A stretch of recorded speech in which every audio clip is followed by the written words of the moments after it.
জাতীয় বেইমানি করবেন না। যে জাতীয় বেইমানি করেছিল ফ্যাসিবাদ, অন্যায়ভাবে নিরীহ মানুষদেরকে আটকে রেখে দিয়েছিল সাজা। শেষ পর্যন্ত তারা তাদের ক্ষমতায় জোর করে থাকতে পারেনি। এখন আবার নব্য ফ্যাসিবাদ তৈরি হচ্ছে।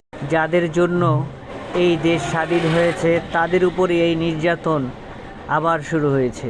আপনারা মনে করেন না যে আপনারাও ক্ষমতায় টিকে যাবেন, কারণ ফেরাউন আপনাদের চেয়ে অনেক শক্তিশালী ছিল। তাদের দল বল সৈন্য শাবক সব কিছু মিলিয়ে আপনাদের চেয়ে অনেক বেশি ছিল, টাকা পয়সা অনেক বেশি ছিল, কিন্তু তারাও স্থায়ী হতে পারেনি।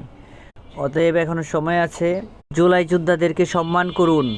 তাদের রক্তের উপর ভর করে আপনি ক্ষমতায় আসছেন। অনুগ্রহ করে রক্তের সাথে বেইমানি করবেন না, এটা জাতীয় বেইমানি হয়ে যাবে।